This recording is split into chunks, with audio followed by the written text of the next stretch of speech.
Ahmed Tidiane Diop, vous l'avez dit, Soir d'Info, seconde partie, qui reçoit aujourd'hui Mamadou Mbaye Tamba. Il est le coordonnateur du G20.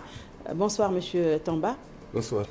Bonsoir, Binta. Pape Djibril. Bonsoir, Binta. Alors, le G20 a décidé de soutenir un des vôtres, Dambo, qui a été incarcéré. Et aux dernières nouvelles, il vient d'être libéré. Aujourd'hui, vous étiez en mouvement.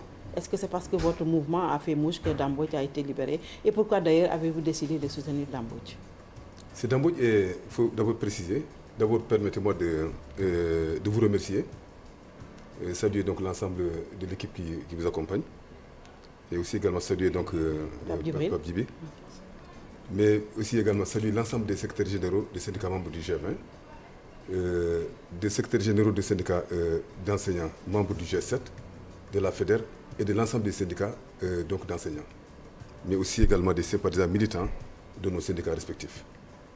Je crois qu'aussi, il ne faut pas oublier aussi également la communauté éducative, parce qu'au fond, l'école, ce n'est pas seulement l'apanage des enseignants et des élèves, mais aussi tout ce qui gravite autour, dont les parents d'élèves. Voilà.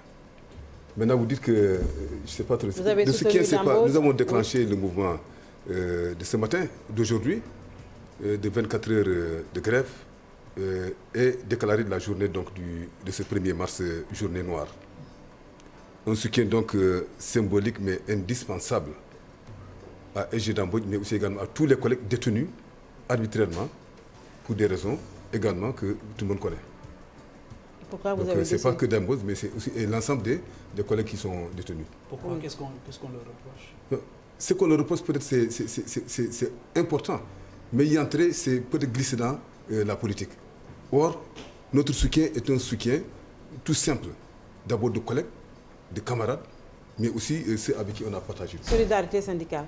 Syndicale et de corporation. Et pourtant, on a dit qu'ils n'ont pas été arrêtés dans le cadre d'activités syndicales. Mais Binta, vous savez... Est-ce que vous n'êtes pas en porte-à-faux avec la loi? On ne sont pas en porte-à-faux. Vous savez que ceux qui le disent, ceux qui ne nous ont pas compris d'ailleurs, pour avoir quand même déclenché ce mode de grève, certains nous ont même dit que derrière tout cela, il y a un soutien politique inédit pour je ne sais pas qui, combat ou pâté. Je voudrais quand même d'abord, dans mon propos, réaffirmer ce que le SG a toujours dit tout haut. Que nous n'avons aucune accointance, aucun rapport. Nous marchons sur la base d'un syndicalisme indépendant, avec une ligne très claire d'indépendance vis-à-vis de tout groupe de pression et de tout parti politique. Ça, c'est clair. Maintenant, si on vous dit les raisons fondamentales qui ont fondé également donc notre action d'aujourd'hui, vous allez effectivement savoir comprendre et aider aussi également les autres à comprendre. Il y a un professeur du nom de Moustapha Fall qui vous a interpellé, je vais vous lire ce qu'il a dit, qui rappelle au G20 l'obligation de réserve et de retenue liée à la loi 61-33 du 15 juin 1961. Si vous allez en grève, dans ce cas précis, vous avez fait ce qu'on appelle un abandon de poste. Vous savez, m'excusez, quand certains parlent, c'est comme si vraiment ils parlent à des abrutis. Il a quand même évoqué la loi. Quand on parle d'un enseignant qui a fait la législation scolaire, qui a fait l'administration générale, qui a fait la morale professionnelle, je crois que c'est extrêmement grave. Que de se référer à la loi 61-33 pour quand même convoquer une interdiction qui n'en est pas une. D'abord, vous savez que tout est consacré dans la loi fondamentale. D'abord, ça c'est plus important que n'importe quel arrêté ou loi qui pourrait également être brandie. Or, c'est la Constitution sénégalaise qui consacre les libertés d'expression, de manifestation, donc les libertés démocratiques. Je crois que ça c'est plus important. Il y a qui vous oppose l'argument de ne pas être légitime, parce qu'aujourd'hui, l'interlocuteur... Est-ce que vous pouvez me permettre de répondre à une chose? Parce que déjà, dans l'argument, il est important que les gens sachent pourquoi nous n'avons absolument rien à voir avec la politique lorsque également nous avons déclenché ce mot d'ordre. La première chose que vous connaissez tous en tant que journaliste, c'est d'abord des enseignants. Et comme tel, le métier d'enseignant est un métier sacré, à respecter. De prime abord, lorsqu'on va arrêter un enseignant, je vous parler de l'exemple du professeur, notre collègue professeur Biaï, dans sa classe devant ses élèves, et de manière humiliante. Croyez-vous que, même s'il a commis je ne sais quoi, on devrait quand même nous croiser les bras et laisser faire regarder les choses quand même comme telles, sans réagir. Il a été libéré ou pas, Biaye? Il a été libéré. Okay. Croyez-vous que lorsqu'on, en tant qu'enseignant, le métier lui-même en tant que tel, il doit être sacralisé, respecté. Ne serait-ce que pour le seul principe, nous devrions également soutenir et nous solidariser avec des collègues. Et aussi bien d'embauche comme tous les autres collègues. Alors, la deuxième chose, ils sont d'abord des collègues, mais aussi des camarades. Et vous savez ce qu'il y a derrière ces deux concepts. Ces deux concepts sont sous-tendus par la solidarité, la compassion, mais également aussi le partage. Alors, est-ce que... Troisième chose, oui. Permettez-moi. Hein? Oui, très rapidement là. Non, c'est important, parce que c'est important pour que les gens sachent pourquoi on l'a fait. Oui. Lorsqu'on prend un secrétaire général qui a tout donné, qui a donné tout de lui, pour au moins la défense des intérêts matériels et moraux des enseignants, et qui a été le coordinateur national du G20, croyez-vous qu'il serait même compréhensible que les G20 croisent les bras et au moment où il a besoin quand même de ses pairs? Oui, mais il a quand même bravé une interdiction. Non, quel que soit le code, c'est pas notre problème. Notre problème d'abord, de prime abord, oui. Ce n'est pas également commenter ou être pour ou contre les actions de Dambo sur le plan sur d'autres terrains. Oui. C'est pas cela. Oui. Ce n'est pas être pour ou contre les mesures de l'État ou de qui que ce soit, que ce soit l'État ou bien l'opposition. C'est pas ça. C'est un principe que vous défendez. C'est un principe que nous défendons. C'est du point de vue principiel, nous défendons une corporation, nous défendons également des collègues et camarades. C'est ça, c'est aussi simple que ça. Alors, vous l'aviez rencontré au commissariat central, est-ce qu'on peut savoir ce qu'on lui reprochait concrètement? Bon, on lui reproche d'avoir, comme vous l'avez dit, bradé l'interdiction de cet arrêté qui... voilà, tout à fait, pas seulement Ngom, mais au fond, parce que voilà... Le contexte, oui. Le contexte du contexte.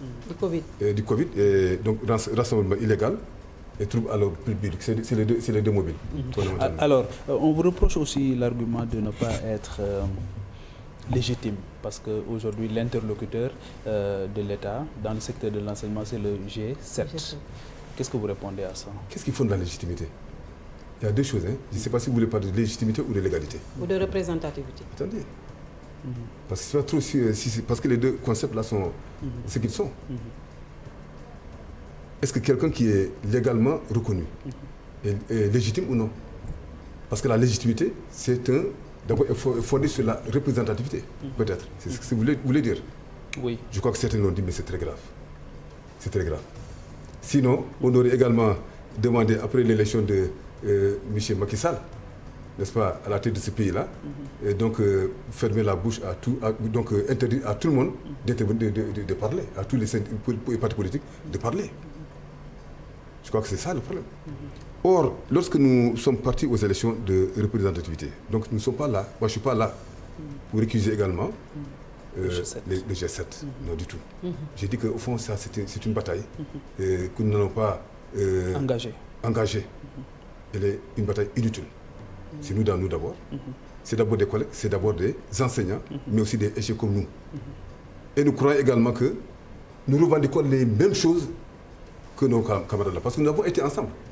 Et nous serons toujours ensemble. Ce qui nous unit est plus important que ce qui nous divise. Je l'avais dit lors d'une émission quelque part dans une télé, qu'effectivement, que les gens perdent le temps parce que les gens vont se retrouver. Et l'histoire m'a donné raison avec l'arrestation d'Amboy et des collègues. On a vu quelqu'un que certains ne croyaient pas également devoir intervenir à ce point-là. Je vous parlais de Ablaye Ndoye, qui était le premier et qui a été à la pointe du combat pour la libération de Damboy. Pourtant, les gens pouvaient imaginer pourquoi. Moi qui le connais, je sais également qu'il est capable de ce sursaut-là. Je sais également que Dam est capable de ce sursaut-là. Oui, alors est-ce qu'aujourd'hui, dans ce contexte où quand même il y a une recrudescence des cas de Covid-19, le corps enseignant n'avait pas mieux à faire que vraiment de s'approprier un combat qui n'est pas le sien? Et puis voilà, on a vu que dans les écoles, le dispositif sanitaire n'est pas en place. Les enseignants, Ablaye Ndoye, vous l'avez dit, avaient évoqué que plus d'une vingtaine d'enseignants avaient perdu la vie. Est-ce que ce n'était pas là le combat de prime abord? Mais vous savez, Binta, je vous ai envoyé quand même la documentation. Le G20, tout le monde l'a entendu sur tous les plateaux. Nous avons produit au moins 3 déclarations phares. Après, donc la deuxième reprise de l'ouverture des classes intermédiaires le 12 novembre. La première chose que nous avons faite, c'est au fond le 17 décembre, nous avons également produit une déclaration sur également la gestion du protocole sanitaire et pédagogique dans les établissements scolaires. Pour mettre également en alerte, pour également que les gens prennent au sérieux cette dimension-là au niveau des écoles. Parce que c'est une bombe. Pour ne pas que l'école ne devienne le terreau fertile de la propagation exponentielle de la Covid-19. Elle l'est déjà. Pourquoi? Elle l'est déjà. Attendez, pourquoi? C'est ce que nous disons. Oui. Déjà, donc, je dis qu'au mois de décembre, déjà, nous avons déjà alerté. Nous sommes revenus avec une deuxième déclaration le 7 janvier. Pour une troisième au mois de février. Qu'est-ce que cela a produit? Cela veut dire quoi? C'est ça le problème. Qu'est-ce que cela a produit? Peut-être quelque part, ils ont fait certains efforts, mais ce n'est pas suffisant. Peut-être que la pression n'est pas forte aussi. C'est ce que nous sommes en train de dire. Oui. Le plus important, au moment où on interdit les gens des rassemblements, des attroupements, où les gens peut-être prendraient leurs précautions d'être à 1 ou 2 mètres, ou même à 30 cm. Mais au niveau des écoles, c'est tout à fait le contraire. On n'a pas mis du sérieux dans la gestion du protocole sanitaire au niveau des écoles. De l'élémentaire au moins secondaire. On se retrouve parfois, la plupart du temps, dans des écoles où il y a au fond 3 élèves par table. Le double flux. Non, pas de double flux. 3 élèves par table. Vous allez en terminale, vous allez en seconde, vous allez en sixième, vous allez même au niveau de l'élémentaire. C'est comme ça. La plupart des écoles, c'est comme ça. C'est les écoles bondées. Les effectifs sont pléthoriques. Mais qu'est-ce qu'on est en train de faire? C'est mettre non seulement en danger les élèves, mais aussi également les enseignants et les familles. Alors là, c'est parce que là, c'est 30%. Alors là, c'est des vies humaines qui sont en jeu. Pourquoi au-delà des déclarations, on ne vous entend pas? La pression n'est pas forte. Si, on a fait. Comme vous avez fait aujourd'hui avec Dambodji. Non, on a fait. Le cas de Dambodji a précipité. On a été obligé de surseoir à tout ce qu'on a envisagé de faire. Parce qu'on a dit dans la dernière déclaration que effectivement la sortie du G20 était imminente sur ces questions-là. Ça, on a dit. Je crois que vous avez des déclarations, c'est très clair. On l'a dit, très clairement. Donc, au fond, nous avons pris au sérieux cette question-là. Parce que ce n'est pas moins de 30%. Donc, le Sénégal a miniature qui se retrouve dans les écoles. Oui. Mais qu'est-ce qu'il y a lieu de faire si les autorités ne vous entendent pas? Il faut renforcer quand même le dispositif. Non, il y a l'arrivée des vaccins, on n'a pas entendu. Qui doit le faire? Parce que même les vaccins, on parle de. Non, mais oui. c'est ça. C'est-à-dire que là, nous n'entrons pas dans ce débat-là pour les vaccins. Parce que pour que faites partie des priorités voilà, aussi. Tout à fait. Non, je dis que nous n'entrons pas dans ce débat pour les vaccins, pour qu'on ne croit pas que, quelque part également, nous sommes pour ou contre les vaccins. Ça, d'abord, c'est un principe. Vous avez été vacciné? Vous devez être vacciné. Oui, mais je dis que moi, personnellement, vous devez être vacciné, c'est ce qu'on dit. Les enseignants. Vous faites partie des priorités. Mais c'est important. Oui. Vous savez. Mais tout le monde sait que même en niant les fameux débats entre le QCMS et le DFC, mais est-ce que vous êtes d'avis qu'il y a plus de 20 enseignants qui ont... Non, vous savez, moi je ne saurais le dire, parce que déjà, en matière de communication, vous le savez très bien, chacun vise des objectifs précis. Quand quelqu'un donne des chiffres, il vise un objectif précis. Et je crois comprendre que le corps enseignant n'avait pas mieux à faire que vraiment de s'approprier un combat qui n'est pas le sien. Et puis voilà, on a vu que dans les écoles, le dispositif sanitaire n'est pas en place. Les enseignants, Dame Ablaye Ndoye, vous l'avez dit, avaient évoqué que plus d'une vingtaine d'enseignants avaient perdu la vie. Est-ce que ce n'était pas là le combat de prime abord? Mais vous savez, Binta, je vous ai envoyé quand même la documentation. Le G20, tout le monde l'a entendu sur tous les plateaux. Nous avons produit au moins 3 déclarations phares. Après, donc la deuxième reprise de l'ouverture des classes intermédiaires le 12 novembre. La première chose que nous avons faite, c'est au fond le 17 décembre, nous avons également produit une déclaration sur également la gestion du protocole sanitaire et pédagogique dans les établissements scolaires. Pour mettre également en alerte, pour également que les gens prennent au sérieux cette dimension-là au niveau des écoles. Parce que c'est une bombe. Pour ne pas que l'école ne devienne le terreau fertile de la propagation exponentielle de la Covid-19. Elle l'est déjà. Pourquoi? Elle l'est déjà. Attendez, pourquoi? C'est ce que nous disons. Oui. Déjà, donc, je dis qu'au mois de décembre, déjà, nous avons déjà alerté. Nous sommes revenus avec une deuxième déclaration le 7 janvier. Pour une troisième au mois de février. Qu'est-ce que cela produit? Cela veut dire quoi? C'est ça le problème. Qu'est-ce que cela peut-être fait? quelque part, ils ont fait certains efforts, mais ce n'est pas suffisant. Peut-être que la pression n'est pas forte aussi. C'est ce que nous sommes en train de dire. Oui. Le plus important, au moment où on interdit les gens des rassemblements, des attroupements, où les gens peut-être prendraient leur précaution d'être à 1 ou 2 mètres, ou même à 30 cm. Mais au niveau des écoles, c'est tout à fait le contraire. On n'a pas mis du sérieux dans la gestion du protocole sanitaire au niveau des écoles. De l'élémentaire au moins secondaire. On se retrouve parfois, la plupart du temps, dans des écoles où il y a au fond 3 élèves par table. Le double flux. Non, pas de double flux. 3 élèves par table. Vous allez en terminale, vous allez en seconde, vous allez en sixième, vous allez même au niveau de l'élémentaire. C'est comme ça. La plupart des écoles, c'est comme ça. C'est les écoles bondées. Les effectifs sont pléthoriques. Mais qu'est-ce qu'on est en train de faire? C'est mettre non seulement en danger les élèves, mais aussi également les enseignants et les familles. Alors là, c'est parce que là, c'est 30%. Alors là, c'est des vies humaines qui sont en jeu. Pourquoi au-delà des déclarations, on ne vous entend pas? La pression n'est pas forte. Si, on a fait. Vous avez fait aujourd'hui avec Dambodj. Non, on a fait. Le cas de Dambodj a précipité. On a été obligé de surseoir à tout ce qu'on a envisagé de faire.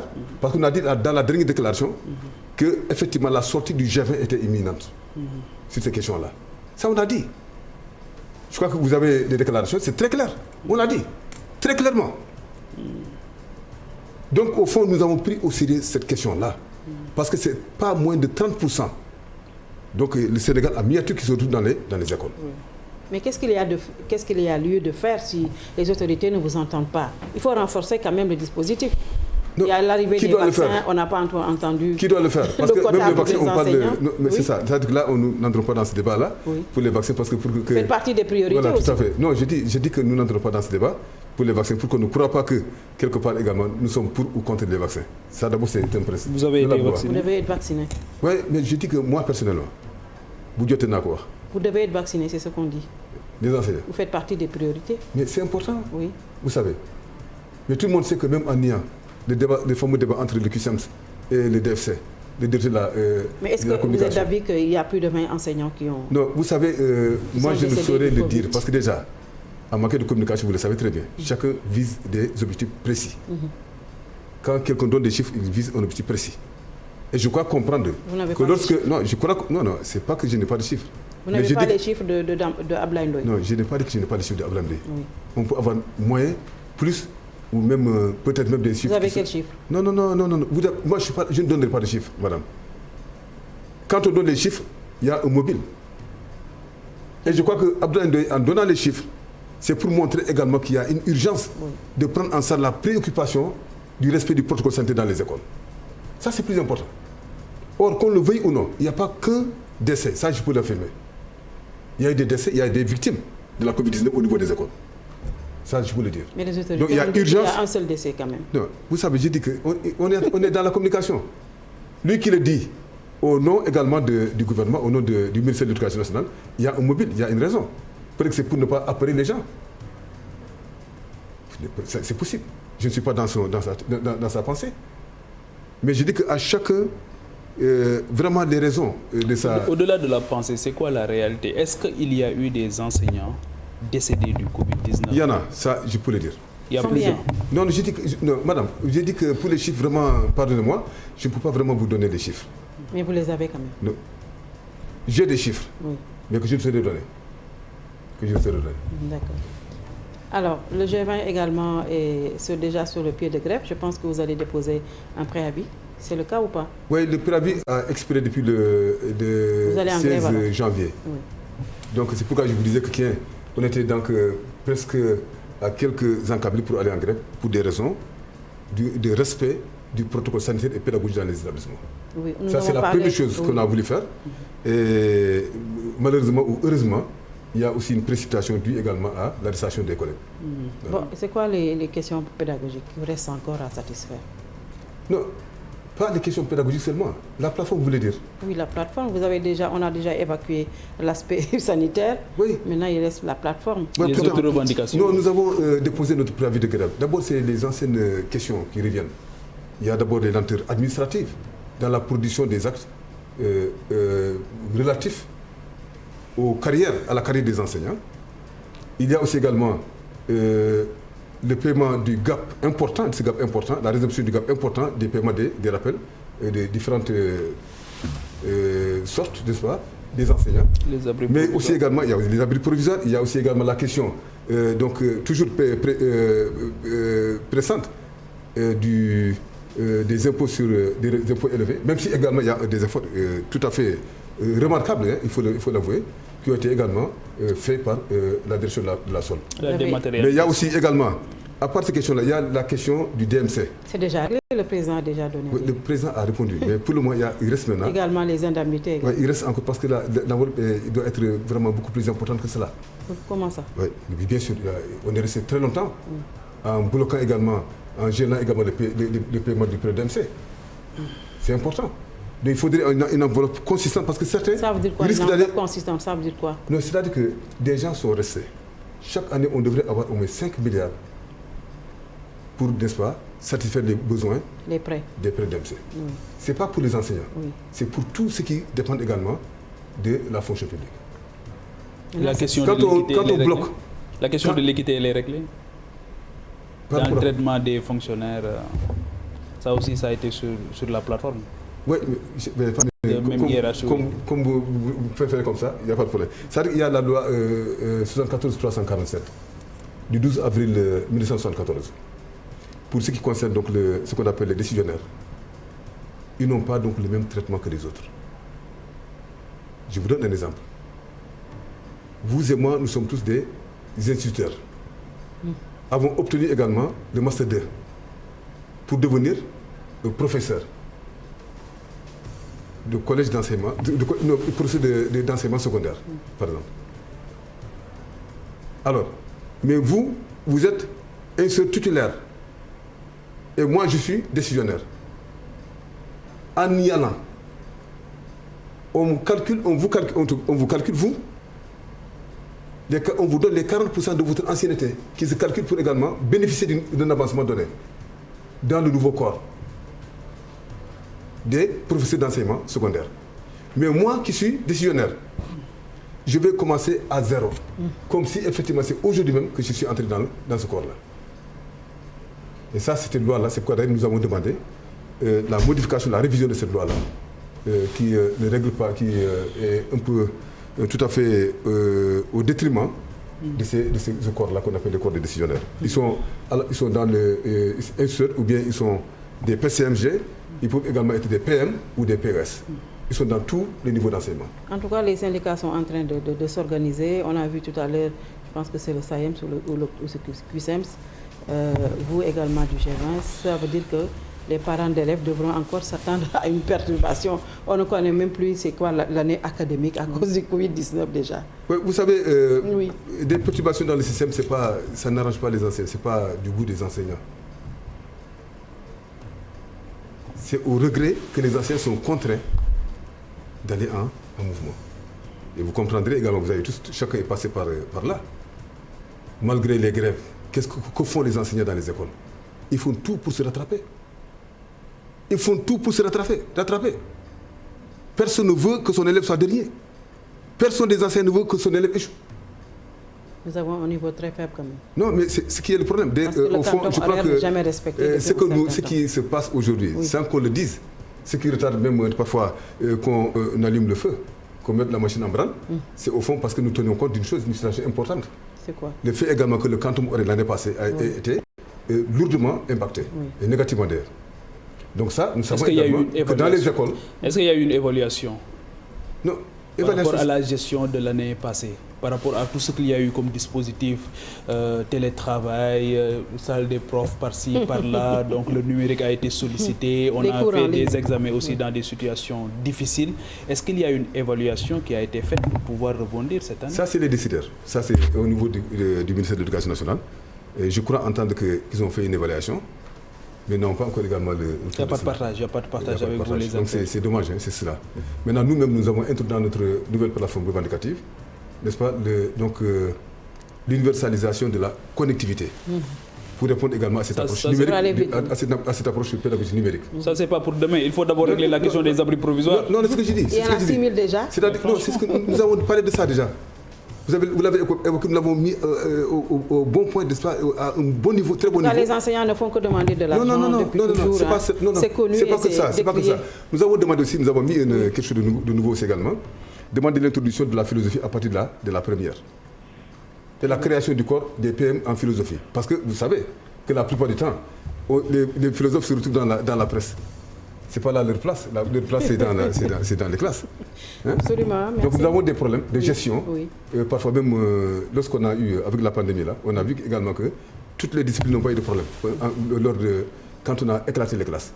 Mais en philosophie, on a eu des problèmes. Vous allez partir en grève quand, le G20? Non, pour le moment, attendez de voir parce que nous allons bientôt... Que le Covid s'éloigne? Non, ce n'est pas lié à la Covid, parce que la Covid ne doit pas arrêter la marche de l'histoire et la marche du pays. Oui, parce qu'il n'y a plus d'argent quand même à donner. Ah bon? Oui. C'est sûr? Oui. Ça, c'est vous qui le dites. C'est Macky Sall qui l'a dit. Ça, c'est vous qui le dites. Merci beaucoup, Monsieur Mamadou Mbaye Tamba. C'est moi qui vous remercie. Vous êtes le coordonnateur national du G20. Merci, Pape Djibril. Merci, Binta. Merci d'avoir suivi et à demain, Inch'Allah.